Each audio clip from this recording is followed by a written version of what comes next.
We appreciate you listening to Monroe Monday here for Tompkinsville. Today is special guest day. Today, it's Brock Carter. He is a candidate for the county judge executive.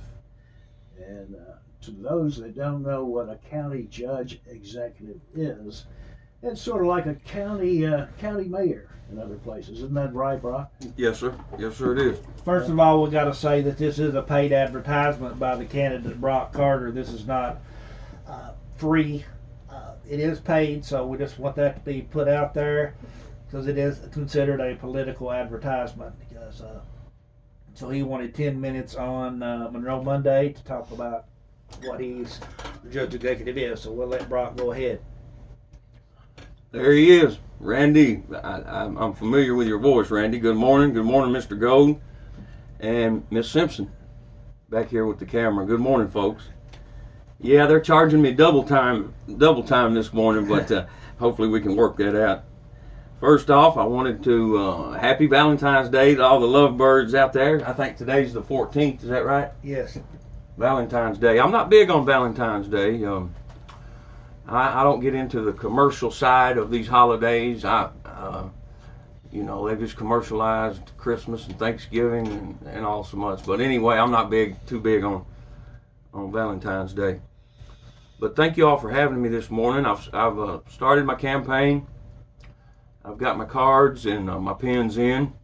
I've been getting out and seeing folks, and it's exciting. It's great. I'll tell you, the last 2 years has been hard on all of us. COVID and the way that the government's just burdening us these days. It's been tough the last couple of years, and it's great for me just to get out and to talk to folks, hear how they're doing and their families, and hear about their issues. A lot of issues. I'm hearing a lot of issues throughout the county. A lot of things that can be improved throughout the county. But as you were talking a minute ago, Mr. Gold, yeah, the county executive, it is the county judge executive, okay? But Douglas Carter was the last county judge that had judicial duties here in Monroe County.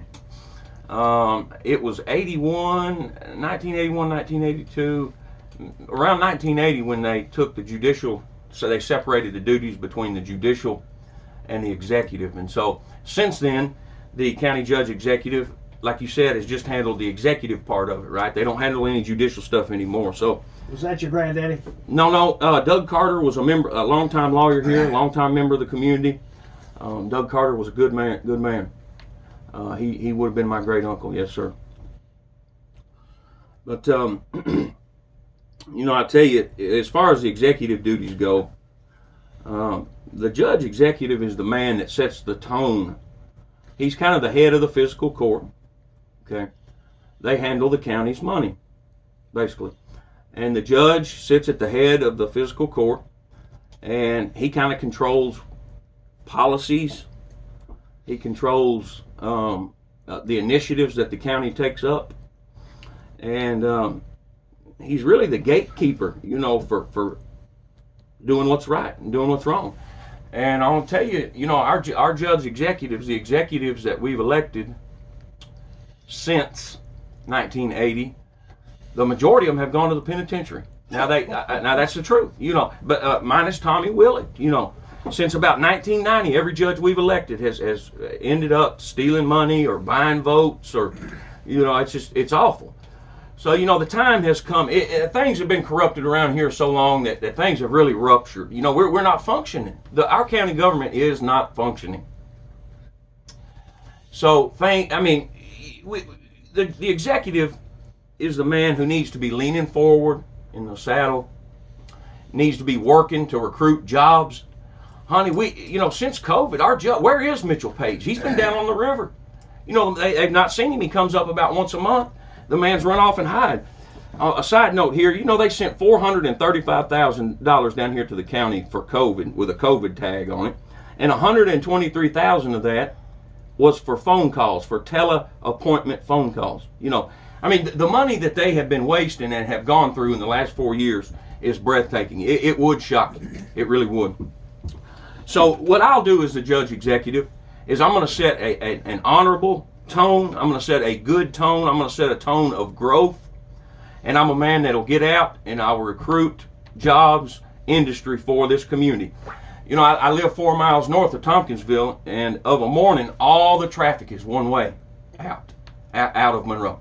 Okay, so when somebody leaves home to go to work, all right, they're going to spend about 6 or 7 times. You're losing about $6 or $7 per $1 that a person spends in another county. You know, that thing gets circulated so many times, but we're losing a lot of money in Monroe County. We're not doing things right. We're not doing things for the people. You know, we're going to make good decisions. Just one thing, you know, the county spent $500,000 on a floodplain property. Okay, just blew it away. You know, just bought an old crooked property, ballooned the cost of everything until it came in over budget. You know, I was talking to a magistrate 2 days ago. I said, "Are y'all going to get the park done?" He said, "If we can get some more money." You know, $500,000 wasn't enough for them. See, these bureaucrats, they have it in their mind, just more money, just blow it. And so I'm going to do things. I'm going to do things honorably. I'm going to do things right. I don't have all the answers right now, but I will do what's right. And if we find a time when we're lost, we'll open that Bible up and we'll seek help from the man above, and we'll do what's right. I'll be the man that puts that holds Monroe's integrity intact. Okay. No more will we be the laughingstock in Frankfort. Okay. In a nutshell, that's what a judge does. I'd just like to give an update on my granddad and grandma. They had a little touch of COVID last week. Him and her both. They are testing negative now. They're through their quarantine, but the tiredness, the sluggishness, and the brain fogs, you know, they're still dealing with that a little bit. But I think they will make it. You know, my Army service, I don't know if that's been out there yet or not, you know, but I do have periods of honorable service in the U.S. Army. I was a captain in the U.S. Army, spent 13 years. I did everything from trigger pulling to infantry to finance. So I handled budgets. I learned about the appropriations process, paying contracts, putting bids out, you know, buying goods and services through a company. I've done that before. I have experience with that. But, you know, I look forward to seeing everyone. I really enjoy the one-on-one. And I've got a question about racism for you. Oh, yes, sir. You know, this good point. I want to tell y'all, man, I'd like to talk about racism for a minute. You know, in times past, you know, people group up together. People click up together. That's normal. You know, red birds don't fly with bluebirds, and bluebirds and hawks don't fly with eagles. You know, I mean, just nature. But no longer is the day that we need to kick a man down because of his skin color to get where we're going these days. There's enough opportunity out here. There's enough. There are enough resources out here to accomplish what you're trying to do as a man, without having to kick somebody down because of their skin color. The Lord put that on my heart this morning. You know, I still see threads of it, and I understand, you know, people are scared. They're scared of what they don't know. And so it's a natural, you know, feeling to, you know, be scared of something you don't know, or to pair up with your own kind. But, you know, no, I just want to say that we don't have to put people down anymore to come up. Those days are over with. And I'm for all men, red, white, black, because we're human, and all of our struggles are the same. So appreciate y'all, men, for having me. You and Miss Simpson, thank y'all for having me this morning. And I look forward to seeing everyone. Please look at my Facebook page and give me a call anytime at 270-407-0870. All right, Brock, we appreciate your time. That's Brock Carter. He is a candidate for the county judge executive, and then the election is May 17, right? Yes, sir. Okay. And once again, this has been a paid advertisement by Brock Carter, and we'll be right back with more Monroe Monday with our next guest.